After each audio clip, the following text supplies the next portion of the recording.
Billions of people are using a lot of electronic devices. Therefore, it is natural that a lot of e-waste arises.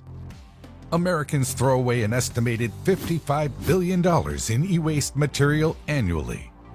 The World Health Organization is warning that the amount of e-waste around the world is growing significantly.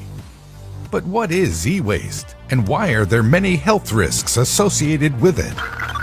Electronic waste, referred to as e-waste, includes all discarded electric or electronic devices. The danger produced from e-waste may come from direct contact with harmful materials and heavy metals such as lead, cadmium, and chromium, from inhalation of toxic fumes, and from the leaching of toxic materials and their accumulation in soil, water, and food. According to the Institute of Physics, the huge amount of lead in e-waste, if released into the environment, could cause severe damage to human blood and kidneys, as well as to the central and peripheral nervous systems. Even some current recycling activities can pose a risk of injury. To date, there has been some recycling of the valuable elements contained in e-waste, such as copper and gold. However, these are often extracted using fairly primitive methods, such as burning cables to remove the plastic and extract the copper. These methods expose workers, who are often children, to toxic fumes. According to the WHO, several organizations have highlighted the need for interventions in the field of e-waste. A lot of organizations target children as they are the most vulnerable to harm from exposure to e-waste. As children are still growing, harmful substances can affect their development to a greater extent. So what can you do to help combat e-waste? You can sell or donate old electronics. You can maintain electronics properly so they last longer. You can recycle and dispose of e-waste properly. Before buying a new electronic device, consider repurposing an old one. You can store data online to clear storage space and help your electronics last longer. You can buy ENERGY STAR rated electronics. There is good reason to follow these few simple rules. By recycling 1 million cell phones, more than 35,000 pounds of copper, 33 pounds of palladium, 772 pounds of silver, and 75 pounds of gold can be recovered. That material is not only worth money, but recovery will also help to reduce the amount of mining necessary. But why is it so hard to follow these rules? Because nowadays electronics are made to be replaced. It's called planned obsolescence. Take for example how Apple's latest operating system made extensive use of haptic features that required an iPhone 6S and so forth. These kinds of features are very common in today's electronics, and so you are forced to replace them. And one has to wonder what happens to the old appliances. Can they be fully recycled now that parts of them are no longer needed? This situation is further worsened by the economics of gadgets. Very often it is cheaper to buy something new than to fix something old. And so we find ourselves with two unfortunate situations. The first is the dangerous increase in mining for procurement for the materials needed for production of gadgets. And the second is large amounts of electronics in landfills leaking toxicity. What is sad is that this waste could easily be reduced by reuse, repair, or resale. According to the report of ENS Europe Agency, built-in obsolescence has seen the share of large household appliances that had to be replaced within the first 5 years grow from 7% in 2004 to 13% in 2013. And companies are also to blame, as they increasingly end support for older models or the operating systems that run on them. E-waste is caused by the whole idea of pushing consumers to buy products quickly by making older ones obsolete, and it is causing havoc on our planet. It's a complicated issue that requires a complex solution. One such solution would be to require electronic sellers to provide buybacks or return systems for used equipment. Export limits could also be introduced, where the quantity exported has to equal to that recycled or reused. There are plenty of solutions that can be conceived if we just put our hearts into it. And for the sake of our environment, we should.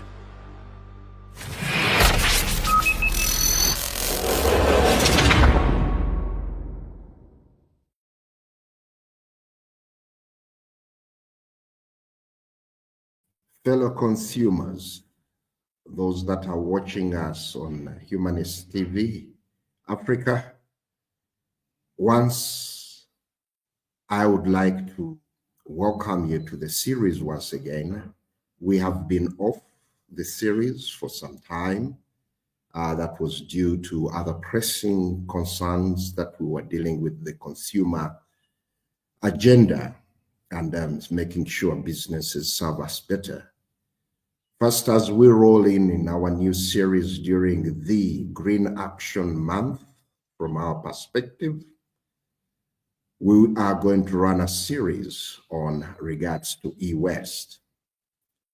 But first, I would like to thank our colleagues, the Humanist Media Africa, for always working with us, giving us the opportunity. It has been some months since we last engaged. A number of aspects have gone down the flow of life, and many insights and trends are picking up and going on. Today, I would like to welcome you to yet another of our series that are going to run during the Green Action Month. And I would like to also thank Mr. Bernard Bwambale, always joining in and bringing in the perspective of the consumers and also bringing in the elements of the food safety, nutrition, policy analysis, practicality, practical actions, and so forth, unpacking the complex issues. So today, in a number of series, we are going to use Uganda as an example with its e-waste initiatives, but also localizing the global initiatives into local actions.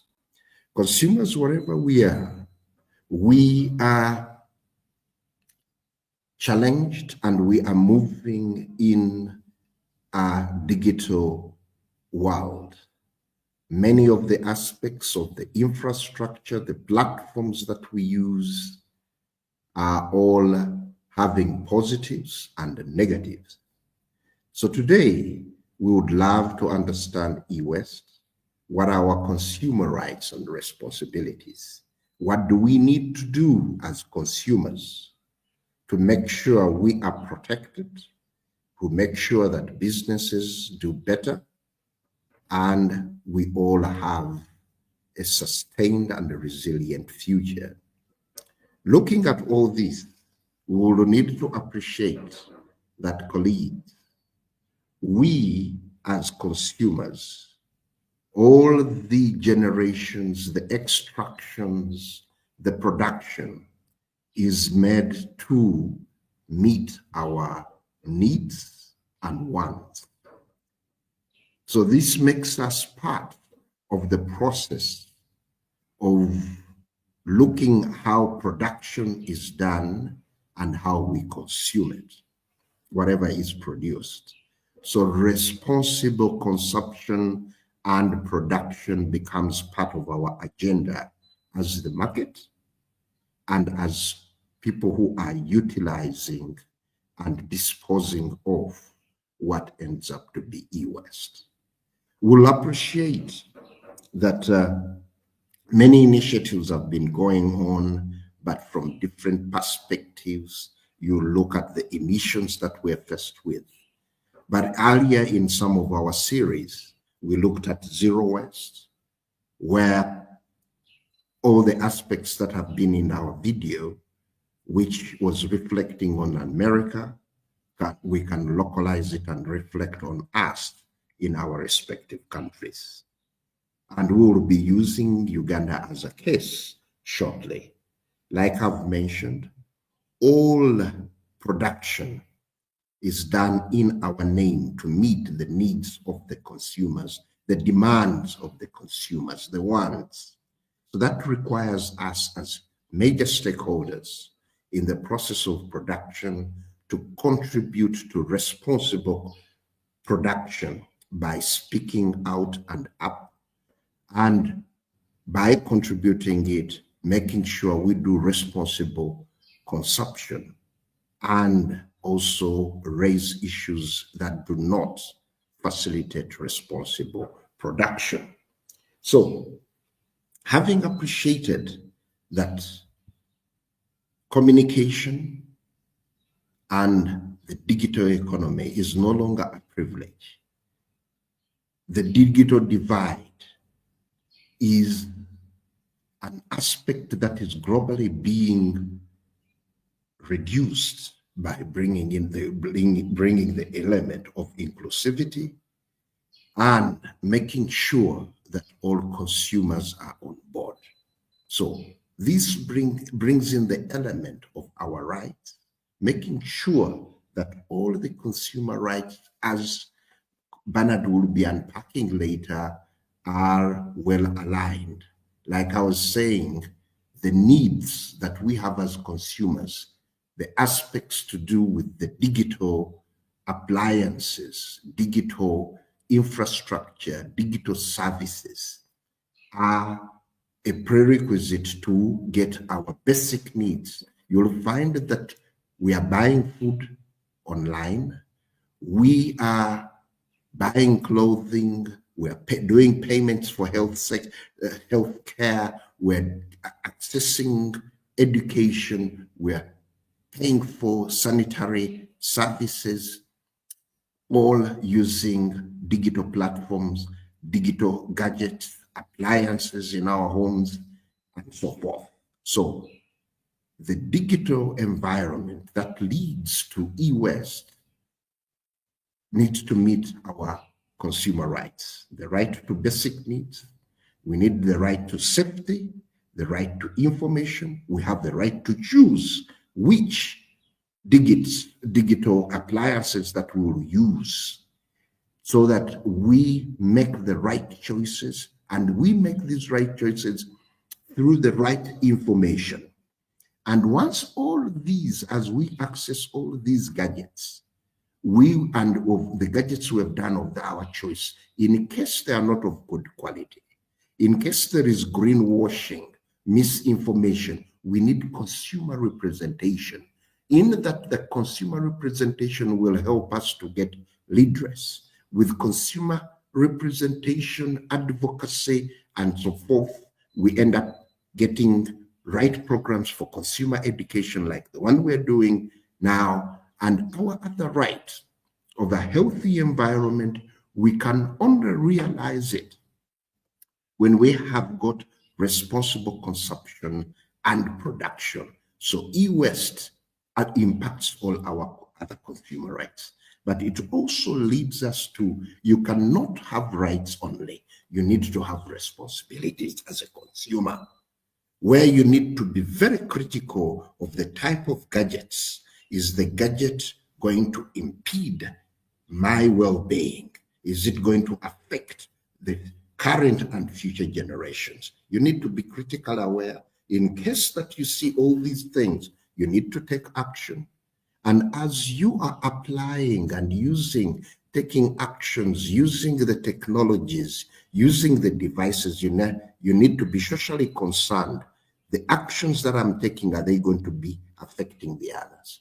The other responsibility that it brings out, we need to be environmentally aware. That's why today we are trying to understand the e-waste and make ourselves environmentally aware. How do we dispose them? How is it produced? How do we consume them responsibly?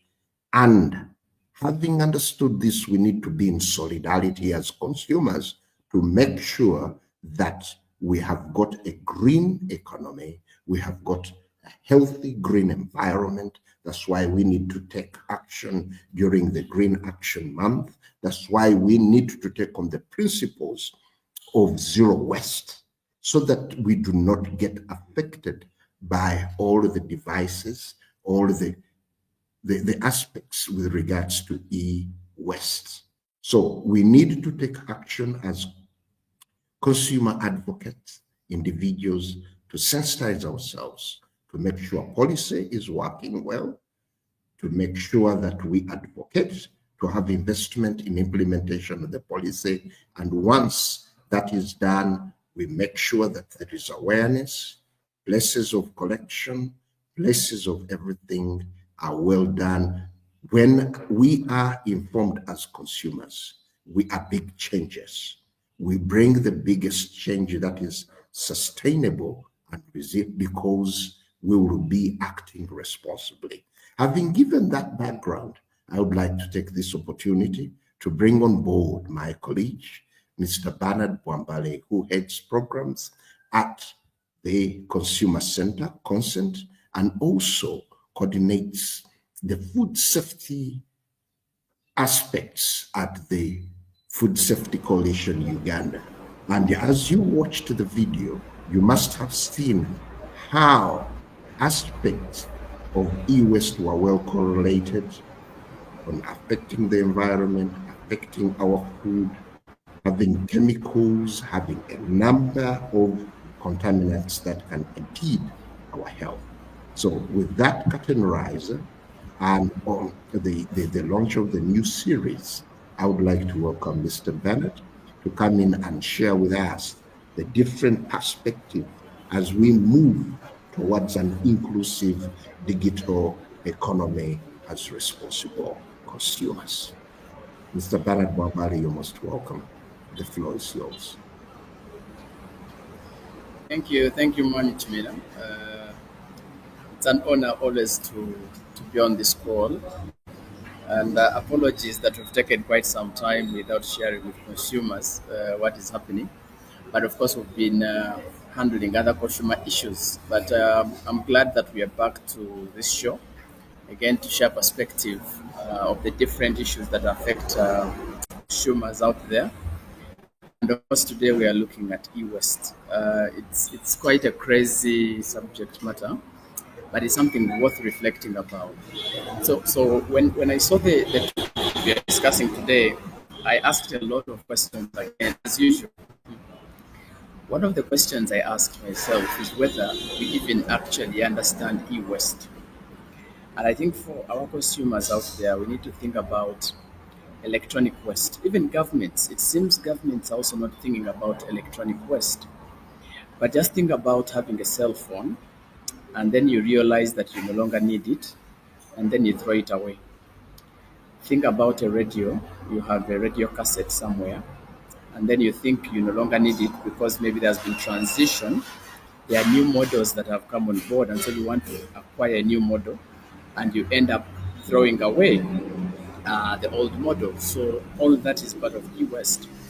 Just imagine if you have in your community, if a company like maybe MTN or Airtel or a telecom company anyway is having their masts, maybe they have a mast in your community, and this mast is releasing some bit of waste, some metals are breaking off, etc. All that is electronic waste.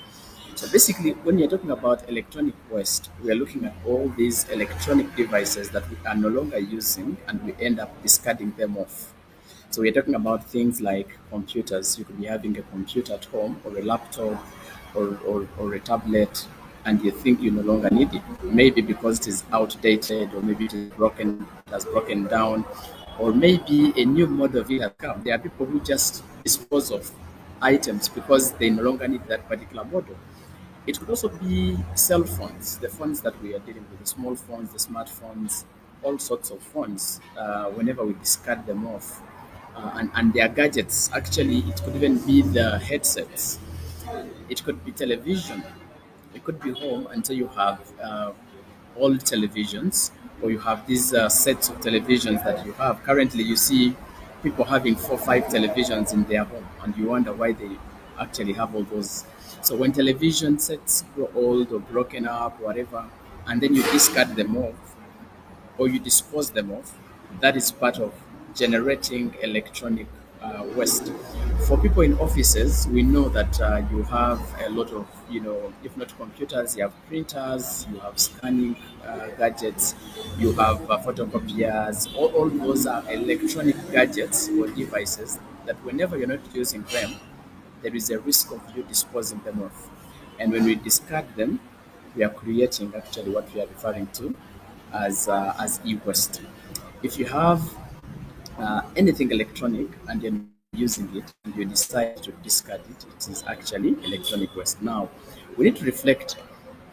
For instance, do you need to have, for instance, 5 phones? Someone has 3 smartphones and 2 smaller phones. Every time you have too many of these gadgets, you're actually creating a risk of having too much to come along with them. Because at one point, those gadgets will actually grow old and we want to throw them away. So why would one person, for instance, have 4 phones? And you see the guy disturbed carrying 2 phones in the pocket, 2 phones, I mean, so why would a human being have 5 phones?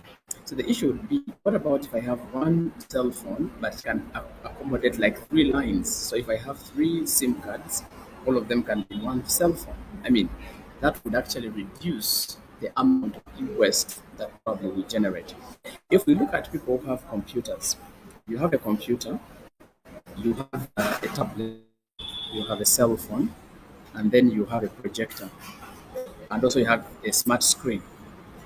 If you're going to use your, let me say, projector, I can still use my screen to project whatever I want to project.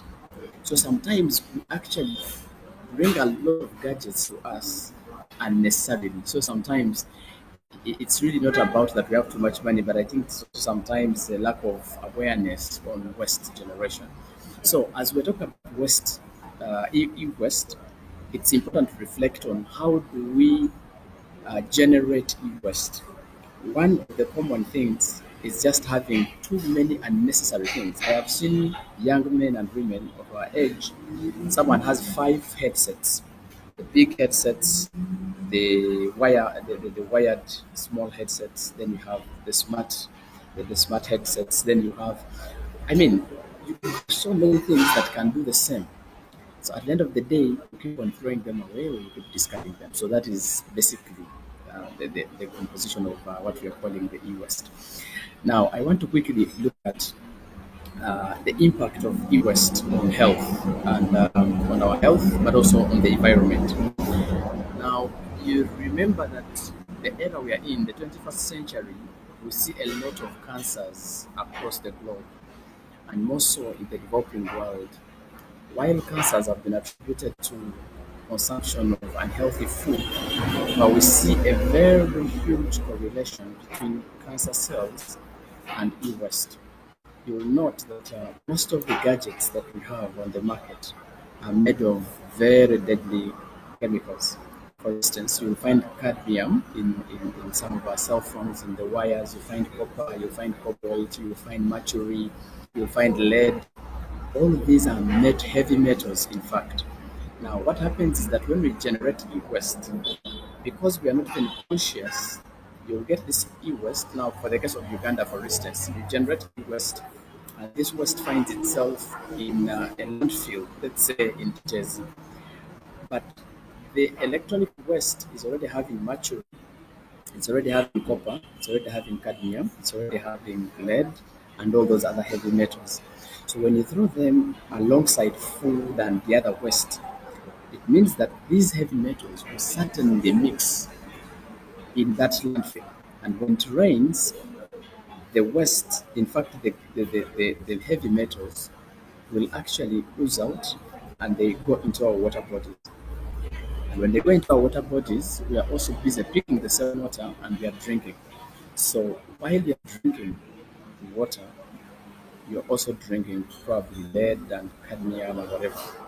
And then you realize that in our fields where, let's say, people are planting rice, in Uganda we had a case last year where scientists were reporting that the rice produced in Uganda, actually, most of the rice that was on the market had cadmium. You wouldn't imagine that you can have cadmium in rice. So if you also see arsenic find arsenic in our food.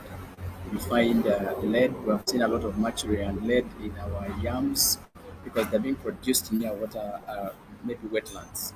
But you see that the waste is actually coming from either electronic waste in our landfills, and so it ends up in the lower lands when it rains and comes in our water. And so we drink, or we use it for cookery, or we even use it to shower.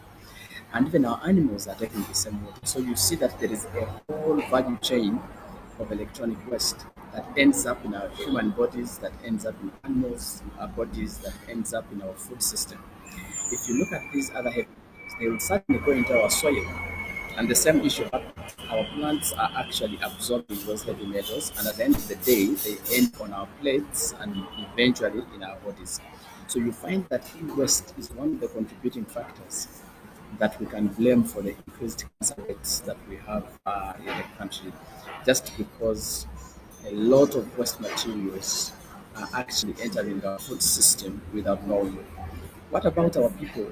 How do we handle waste in our countries?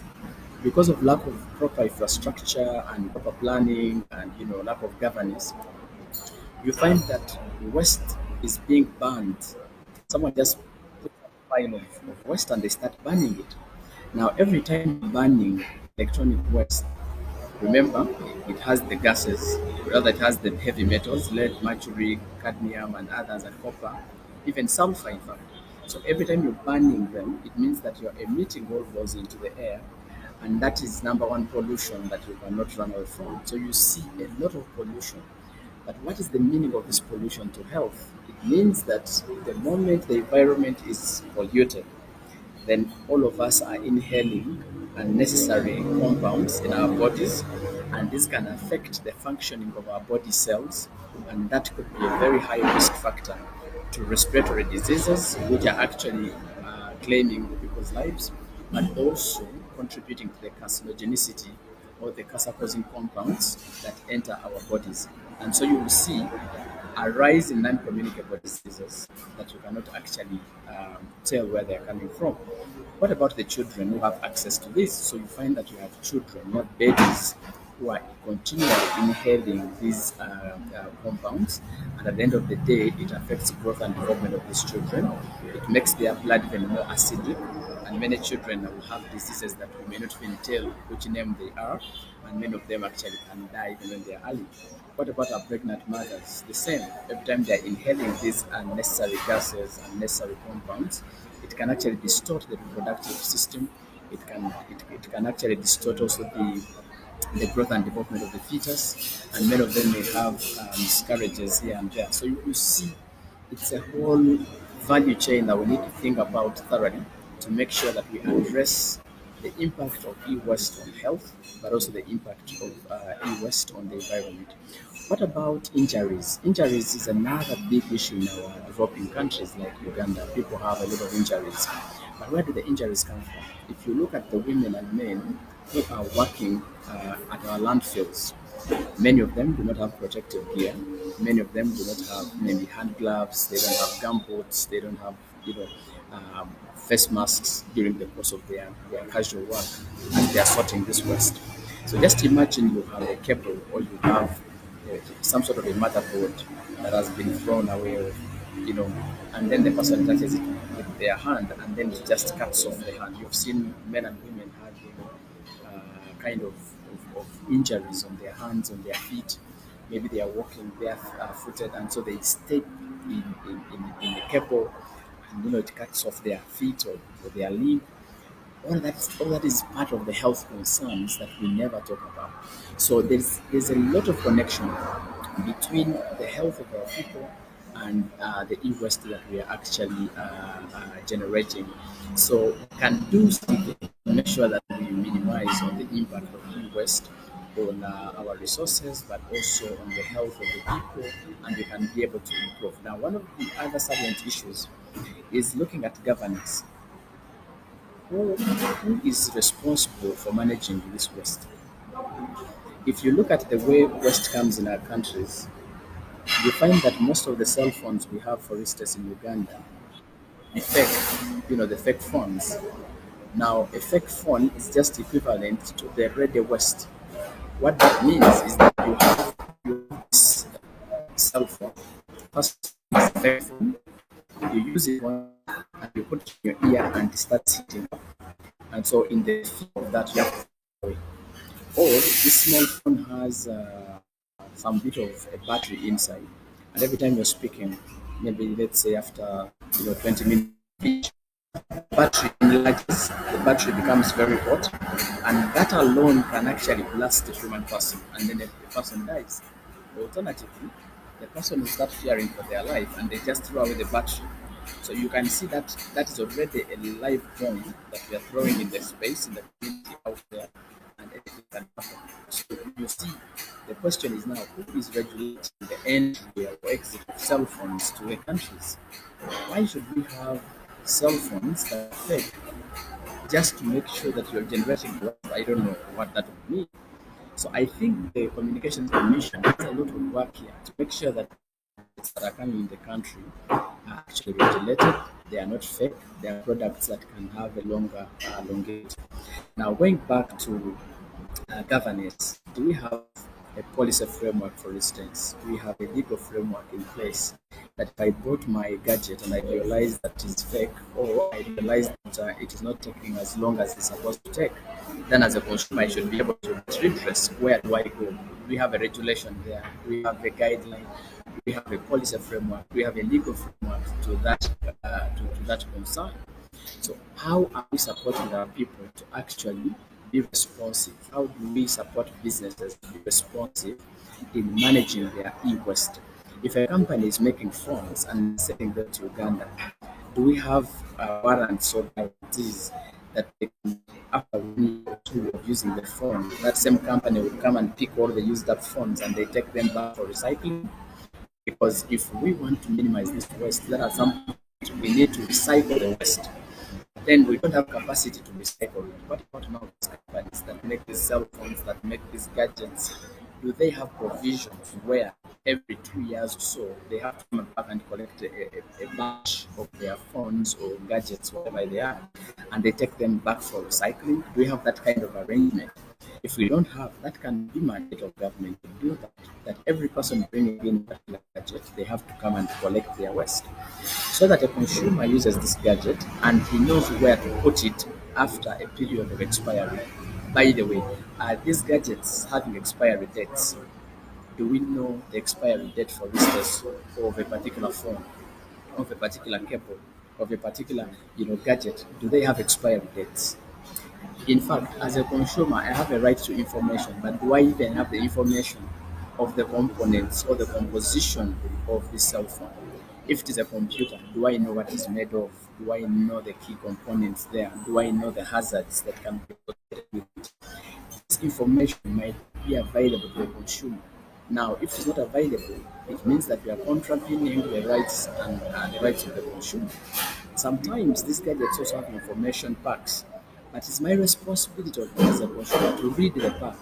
So, as consumers, are we also taking a step to read the provisions that have been put? If the companies are hiding important information, then that is criminal. And in fact, we need to hold them accountable. If the consumers are also not reading the instructions for use, then also we need to be accountable for that. So the right goes with the responsibility. The moment you have a right, you have also to know that there is a responsibility that you have to take on. Sometimes these gadgets have been written on, but you are bringing items to Uganda, and then the gadget is reading in Chinese. So how would you expect the consumer in Uganda to read the guidance that is written in Japanese or in Chinese? So I think still issues of governance come in here. What is the law? What is the standard of labeling of these items? If you're coming to Uganda, why do you bring a gadget and the information pack on the gadget is actually in Arabic? The language is Chinese, the language is Japanese, the language. Why can't it be the acceptable language of a particular country, for instance? Or why can't we use signs and symbols that reflect a particular thing? If a particular gadget is dangerous, why don't you put danger signs to have some sort of front of the back warning on those gadgets so that we help consumers to understand how this particular gadget is supposed to be used. So you see that we can hold these companies liable if at all they are not doing that. So we need a lot of advocacy, we need a lot of awareness, we need to build people's capacity to identify which gadget to actually use and which one not to use. In fact, everybody dealing with gadgets is supposed to be licensed, and the licensing comes in to indicate that the person, first of all, has capacity to understand the gadgets, to guide the people who are going to use them, etc. But you realize that the gadgets are being sold by people who, I mean, the capacity really to know is not there. We are not guiding consumers. It would have been nice that if you are a company producing particular gadgets, then you create awareness about your gadget so that the consumer knows when, how, where to use the gadget. In that way, we can actually minimize the generation of e-waste. Number two, we can advance knowledge and awareness of our consumers so that they are able to use appropriately the gadgets. Besides, it's their right anyway. It's their right to know. It's their right to have this information.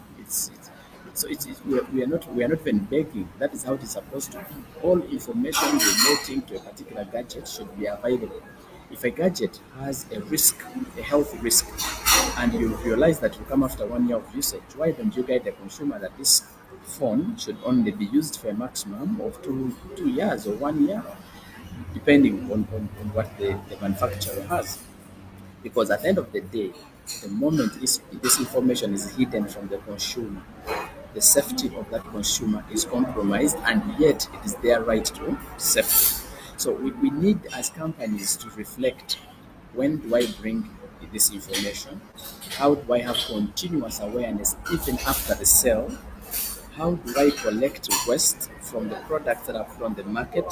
How do I use these wastes to actually recycle instead of going to mine more copper, gold, and whatever minerals we're using? Why can't you reuse? Why can't you recycle?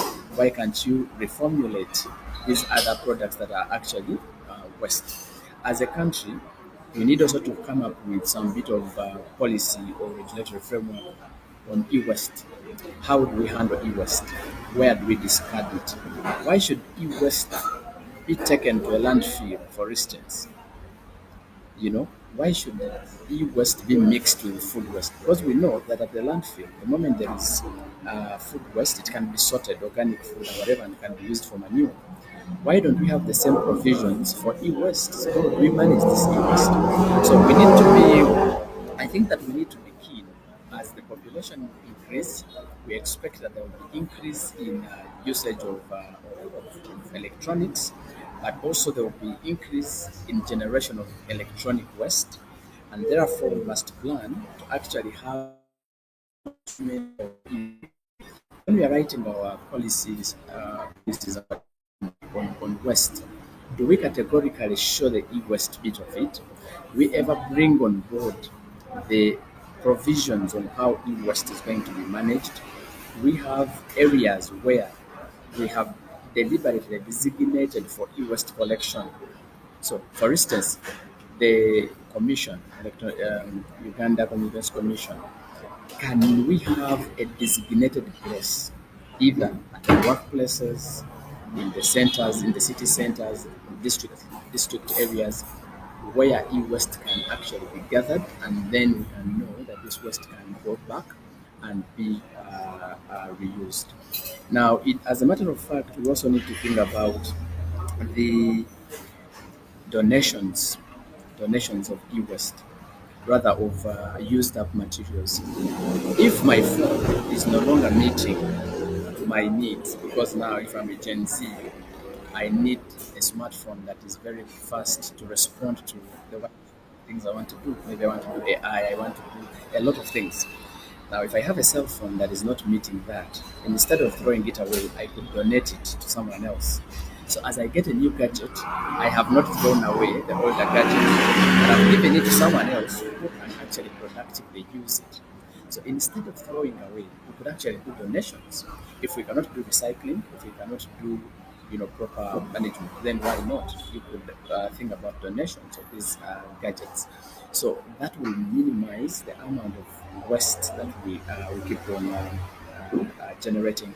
I would also keep emphasizing that the companies that are making all these sorts of gadgets, it must be mandatory. In fact, government should make them liable to collecting this waste so that they can use, reformulate, or give us new products from them. I think that way we cannot put a whole burden of throwing away gadgets.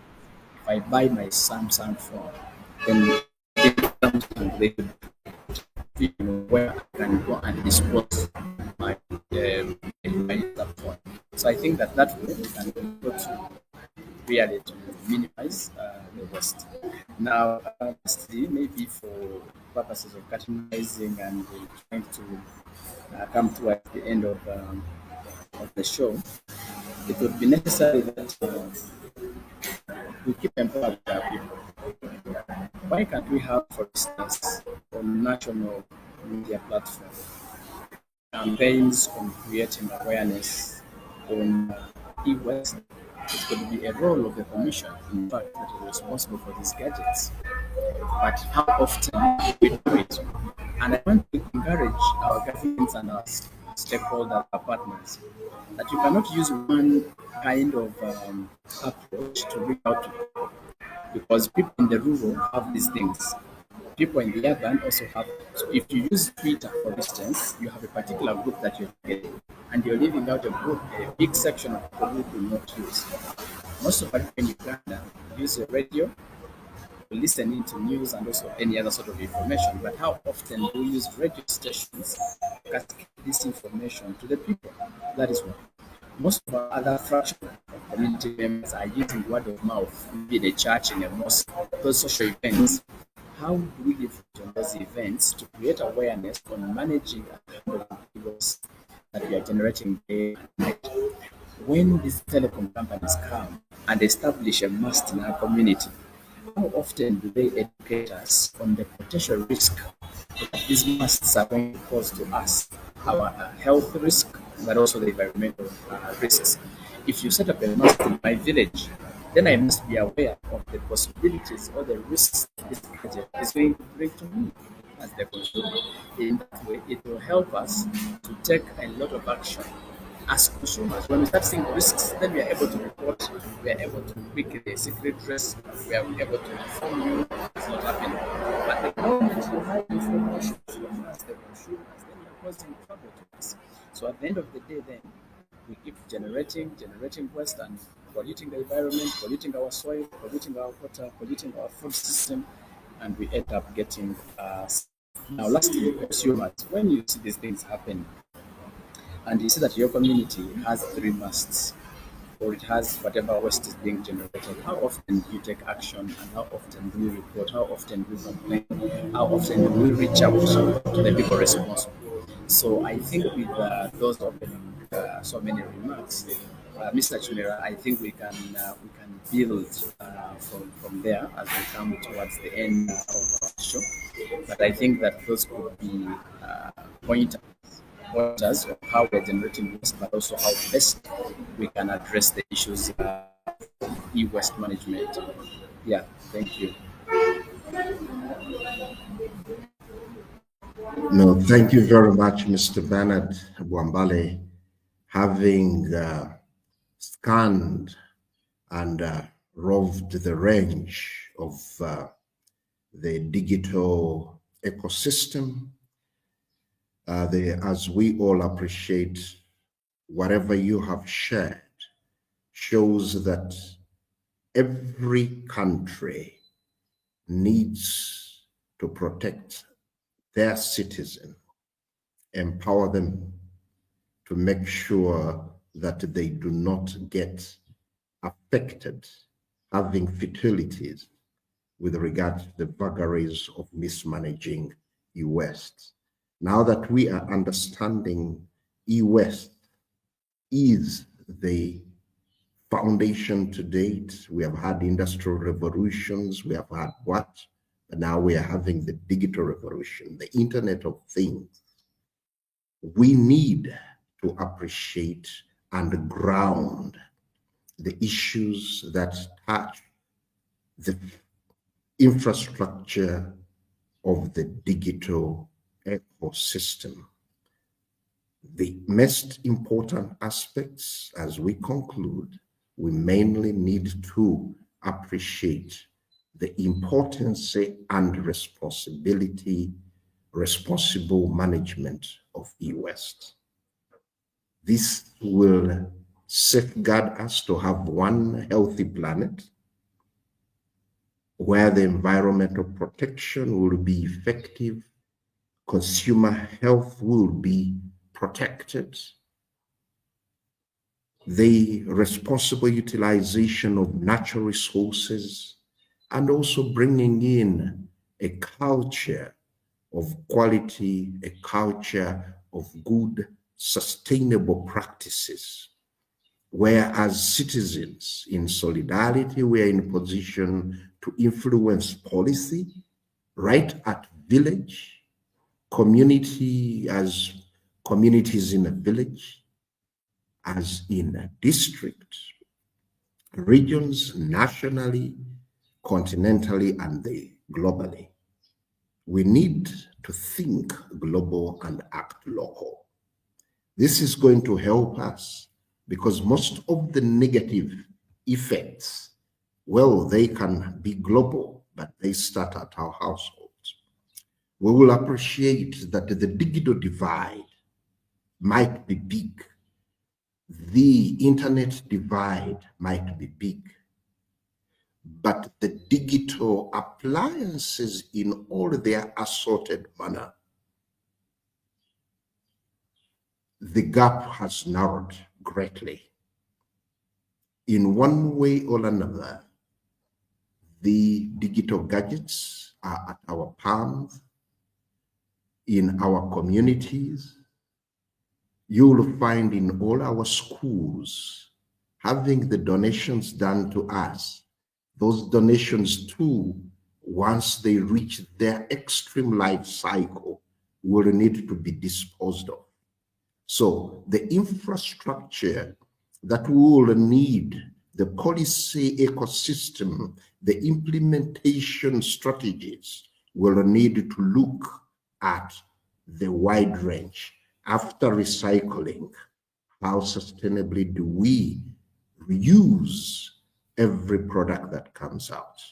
After donation, the donator, the donation receiver, and utilizer, once what has been donated to them has reached its end of life cycle with them, how do they do it?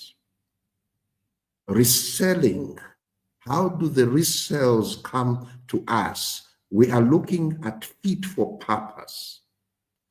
Do I need, because the reselling can come in affordable, can be accessible, it will be available for the consumer. Like Bernard raised, you will find one with a series of headsets. One has a headset, has a Bluetooth ear gadget, has got the wire one. And do you, as a responsible consumer, need to have all of these? Is it good to have enough for a purpose rather than having plenty for showbiz? That is for consumerism. So can we have enough for the purpose? This could be now our grounding as responsible consumers. We have got the right, but our responsibility comes in of social concern, being critical aware and taking action to have enough for the purpose rather than having a showbiz that I'm a Gen Z, I am before a computer citizen, but now that my grandson or my youth son or daughter has connected me, let me amass all these gadgets. So our responsibility, can we have enough that can be for purpose? aspects like Bernard has raised and the examples he has brought in Uganda, and we need to commend the Communications Commission under the Ministry of ICT and National Guidance with other agencies that have taken on coming up with some policy guidelines, some drop-off areas. Can these drop-off areas go down to the community? Because when we go to our cities, when we go to our municipalities, when we go to our town councils, trading centers, we'll find that the cities are holding less of our population. But most of our population are in local government authorities. Schools, can we have them there? Can we use all other aspects? Starting at times when I'm moving around or we're driving, you can see a truck labeled hazardous waste, but that truck is wide open, it is not covered. So can we have certified places, drop-offs, trucks that are carrying these e-waste to be certified because they are carrying potential hazard to us? We are seeing a lot of recycling of plastic collection areas, but can we make sure there is proper storage and transportation so that as we practice e-waste management responsibly, then those that we hire, those that are designated to store it and transport it before it is reprocessed, transport it correctly, rather than also littering the e-waste. You can see trucks moving the garbage and they go on flying, the garbage goes off flying off. We need to do all these in our communities. And to consumers, as conclude, consumers, before we dispose of, we have got the rights and the responsibilities of consumers. There are needs that we need as consumers. We need to access. We need to be inclusive. We need to be safe. We need our economic interest to be, social and economic interest to be taken care of. We need education. We need privacy. We need sustainability as consumers. We need leaders. We need representation. But there are issues where we need to rub it into us all consumers. We need to be responsible. Currently, the aspect of privacy by design, you'll find that all these gadgets, appliances that are digital, are collecting our data. So please, as you dispose of, format these gadgets to remove your personal data. You don't remove it, you're creating another danger. It can be a cybercrime. We are looking at e-waste, but if we act irresponsibly, we can bring about fraud.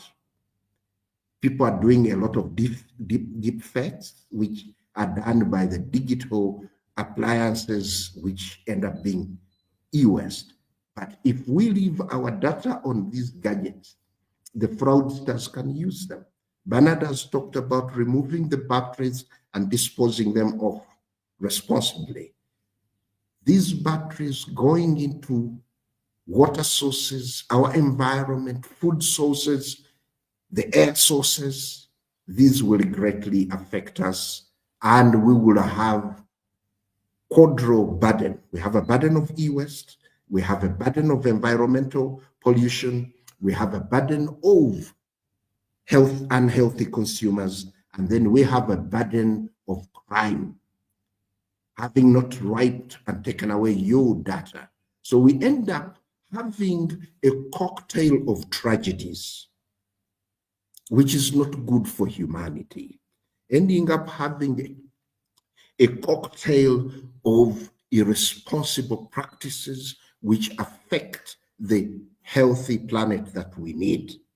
So we will need to see to it that these frameworks at home state, community level, local governments, national governments, regional governments, as we are in the digital economy, the aspects, the offsprings, the byproducts of the digital economy, e-commerce, do not become fatalities.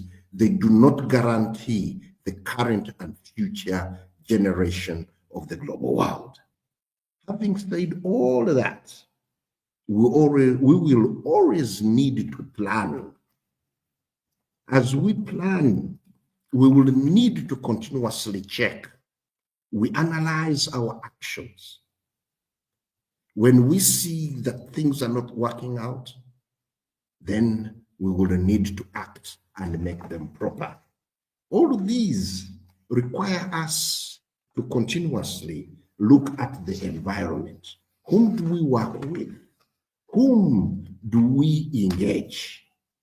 We need to understand how we get impacted socially, economically. Technology advancement is very high, and we mitigate all this. We need to collaborate. Ministries, department, agencies, regional economic corporations, continental, and the global environment. We will need to collaborate and advocate for responsibility.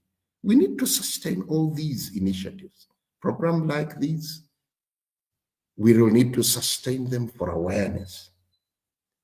So we need to get and reach out to sensitize consumers, build their capacity to understand all this, and be in a position to speak to each other to address the vagaries of the negative vagaries of the digital economy. And one of the negative vagaries of the digital economy is irresponsible consumption and production that would lead to e-waste that we are addressing. We're going to hold a series of these. And ladies and gentlemen, let's continue localizing the global aspects by going back to think global and act local to address this in our households, communities, and elsewhere. As we conclude the program, we are going to be sharing a small video that will be showing the evolution of the computer right from the 1800s. And we see how it is projected to evolve up to the 2021, up to the 21st century and plus. So it is very important that we remain alert, we partner, we collaborate to have got a resilient and sustainable environment we live on, healthy consumers, and we have got a meaningful digital economy that has got responsible consumption and production. So with that, colleagues, we look forward to being with you next Friday. We yet with another series on e-waste, but this time we will be putting it down. Enjoy the video, and I wish you the best weekend. Cheers. Mr. Chimera, Manad, your just last before one? the video. Yeah, just before the video. So there is a reflection that I wanted us to maybe to leave for our regulators and other guys. So we realize that this waste we are talking about, while it would be a UCC issue as the regulator, but you realize that the waste is linked to the environment, and so the Ministry of Water is affected, the Ministry of Environment is affected, NEMA is affected, the National Environment Management Authority is actually supposed to be part of the game here. Now, if you look at Kampala, for instance, that means KCCA, the Ministry of Kampala, KCCA, all of them are stakeholders in this because they are the ones who have the trucks that do the cleaning of the environment. They are the ones planning for the cities. So it's everyone's issue. So beyond the Uganda Communications Commission, we need the Ministry of Water Environment. We need NEMA on board. We need the Ministry of ICT. We need the Prime Minister as a coordinator. I mean, it's everyone's issue. So I think that the issue of e-waste must be handled collectively by all different entities, ministries, departments, and agencies, but also civil society has to come in to support the case. What about our leaders at local level, the religious and cultural leaders? We need to come together and defend and support communities, build capacities, create awareness, and to make sure that we are able to deliver. And maybe lastly for me is the issue of consumers having so many unnecessary things. I have seen consumers who go to buy videos. A consumer can have a disc, just one disc or a memory stick, and you can put your 15 movies or so. But why do you buy then 15 CDs? You find someone going to buy compact discs with movies, and yet you can actually put all those movies on one disc. So you're basically creating or generating waste unnecessarily, just maybe because of lack of awareness or lack of information. And so we can support our people to generate as less risk of collection or generating e-waste by just doing the basics, the simple basics that can actually sort all these things. Thank you so much, and let us enjoy the video and see you once again next Friday.